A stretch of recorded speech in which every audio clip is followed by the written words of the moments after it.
The Avi Fishoff brings down in this week's Parsha, Parsha's told us, from the Ber Maim Chaim. Chesed, being gracious, kindness, and Rachamim, mercy, are two separate madregas, two separate levels. Rachamim gets awakened by the Makabel. The person who needs Rachamim has to awaken in us that we should have mercy. Because when we see somebody that he's suffering, and he's in tsar, and he needs, so it hurts us, and it affects our heart, and it awakens us to want to help that person, to make his life easier, to do what we can for him, and that's called Rachamim. And that is a smaller madrega than Chesed. Because Chesed, he's not really a Ish Chesed, he's not looking to do Chesed. He wanted to go on his own merry way, wasn't interested in doing Chesed. He happened to meet somebody, the guy happened to be crying on his shoulder, he couldn't get rid of the guy, and finally he broke down, right? He happens to be not looking to do Chesed, but he gets an email, and he sees, oh, there's a tzara, go behind, there's a tzara, and it causes him to do chesed because of his rachamim. Of course, Rachmanis is one of our midas of being a yid, but it's not as great. He says there's a higher level. Inyan chesed hu sheish hachesed asher hu etzem hachesed hareyu me'atzmoi mechapes tamid lasis chesed. Someone who's an ish chesed is always looking to do chesed.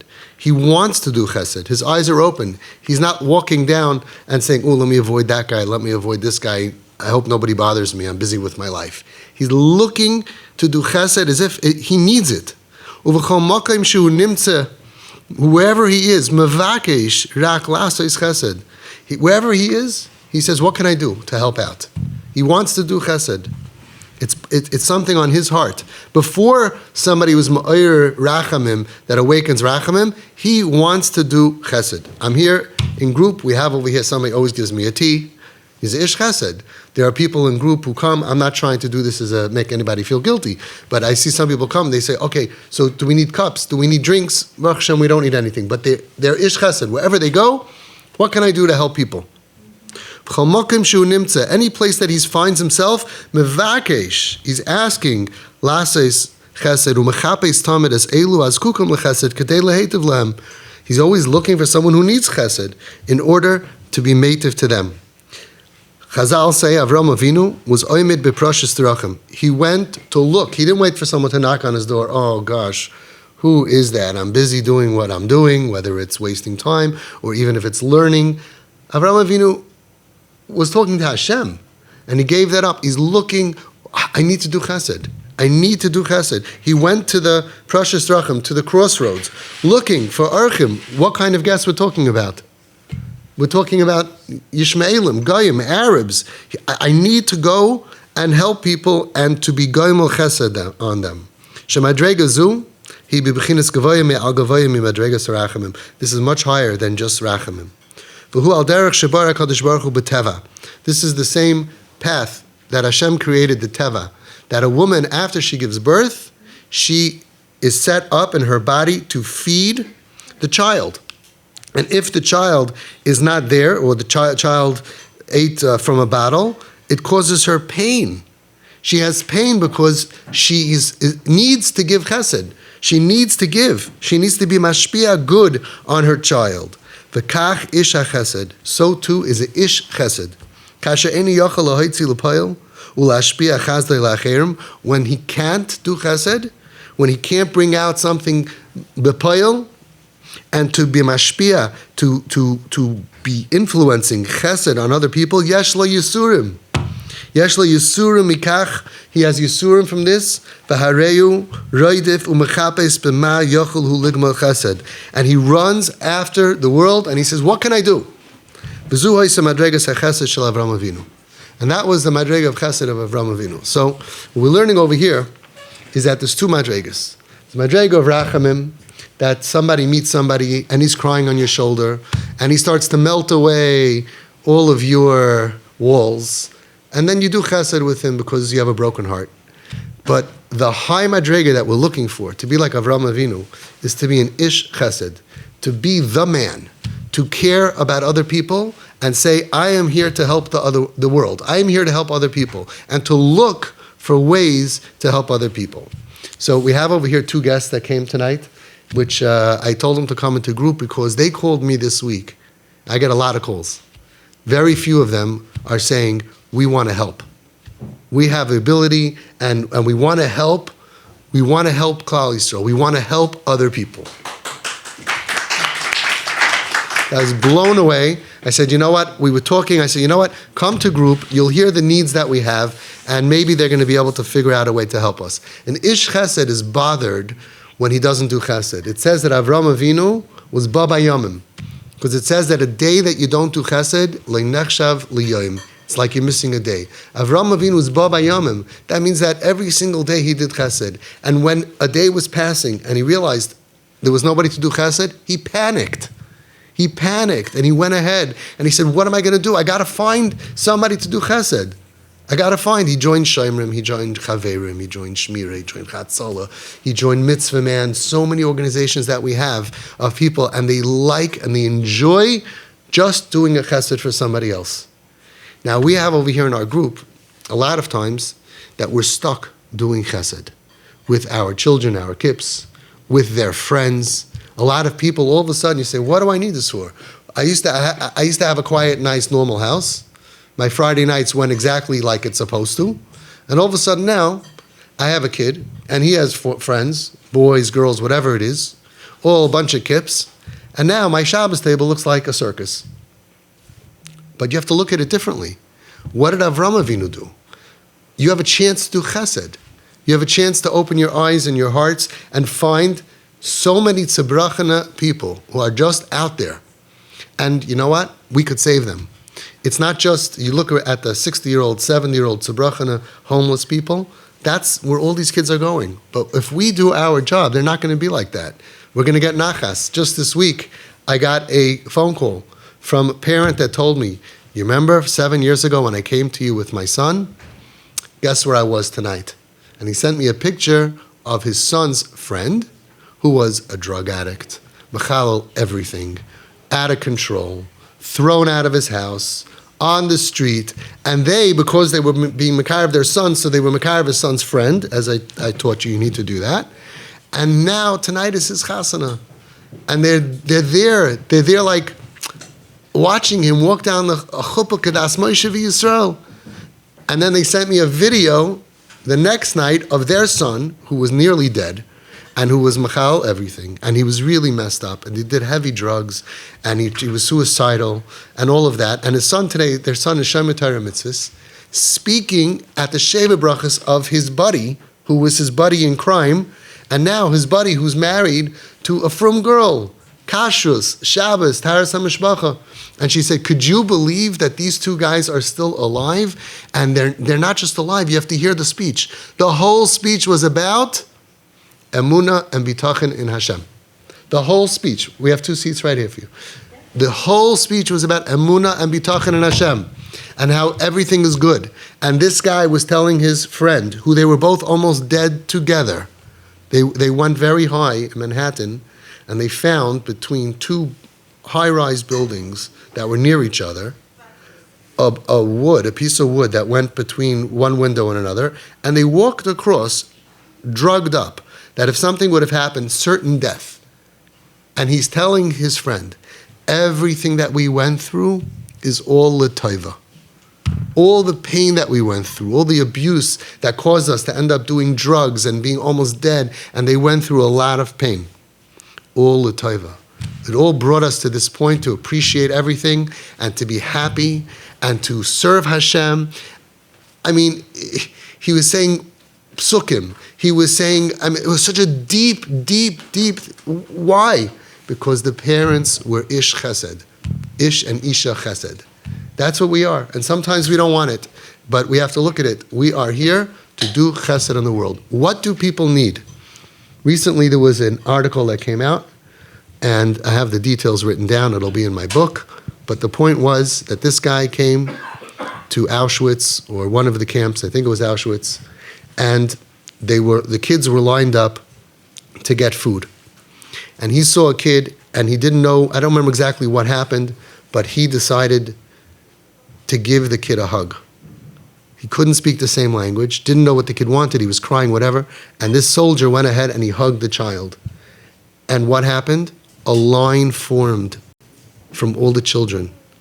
They lined up for a hug. And they lined up for a hug instead of the line for the food that they didn't eat normally in who knows how long, 5 years. That's how important the hug is. What do our kids in pain, what does everybody need? A hug. What does everybody need? Warmkeit. That's the whole story. Why they're hurting, what they're doing. Don't come this way, go around. What they're doing, why they're doing, how they're doing. Bottom line is, the Baal Shem Tov was very clear. Only love. The Chazon Ish was very clear. Only love. All the tzaddikim were very clear. So we have to realize that it's up to us, because not everybody has the focus. Not everybody has the focus that we are lucky enough to have. We have to go out and make sure that there will be no more lonely people. It's not that hard. You give a smile, you go out of your way to smile to them, and to make them feel like they care. One last story. Before Rosh Hashanah, a couple of years ago, I went out on Friday night for chinuch reasons. I told my sons was 21 and 17, so it's already 6 years ago. And I told them, we need schusim before Rosh Hashanah. With what schus are we going to go into Rosh Hashanah? So I said, let's go after the meal. Instead of closing our doors, you go inside, kol dich v'yesei v'yechel. Very nice. Let's go out Friday night after the meal, and let's go to the park. So we went to the park. You all know the story. I've said it many times. We went to the park, and I went to the small park. It only had about 20 boys and girls, Mechalei Shabbos. I didn't want to take them, overwhelm them to the other park that's not too far away either from my house. And within a few minutes, I just sat down at the table there, and I sat down next to this kid who was about 15 years old. His eyes were totally glazed and red. He was high and drinking and all of that. My boys were standing next to me, and I was just schmoozing with him. All of a sudden, another kid came by. I call them puppies. Sweetest kids in the world. So dysfunctional and in so much pain, but so sweet. Another kid. 2 kids were standing behind me. What's your name? Where you're from? What's your story? This one just got out of jail. This kid was 17 years old. I would have adopted him on the spot. He was thrown in jail by his parents because they had an order of protection against him. And he broke into the house to get money or whatever. We, with so many stories, we don't have anything like this, right? And this is what's going on. He was thrown in jail by his parents. He just got out of jail. This little Zieskite. Anyway, after about 10 minutes, the kid turns to me and he says, hey, I don't get it. Why are you being nice to us? Everybody hates us. They think everybody hates them because they have good reason. We're walking by the park with our kids and we say, kiknish, we go around, we're scared, we avoid them. Why are you being nice to us? Everybody hates us. I don't know why I did what I did, but I turned to him, I took my glasses off, and I said, look into my eyes. Look into my eyes. What do you see? You don't have to be a chacham. You don't have to be a big rebbe. This little 15-year-old kid with glazed eyes, high like a kite, he looked into my eyes and he said, you don't hate us. You're a good guy. That's it. The work that we're doing is on ourselves. The work that we need to do is on ourselves. The way to control other people, you can't control. This is not Russia. You can't force somebody. All the calls I get from non-TP parents. How do I get my kid to this? How do I get my kid to... The only power we have, and it is very powerful, is called influence. And influence depends on your relationship. And it happens without talk. Once you're talking, controlling, fighting, that's the weakest way to be mashpia on somebody else. And the Chazon Ish knew that. And the tzaddikim knew that. And they know that today also. They asked the Chazon Ish, a story happened that a father had a kid that was off the derech. And the kid said, Tati, Abba, buy me a car. Father said, I'm happy to buy you a car, my son, on one condition. You don't drive it on Shabbos and Yontif. You don't drive it. Everybody would say, very smart. The kid said, no deal, and the relationship deteriorated.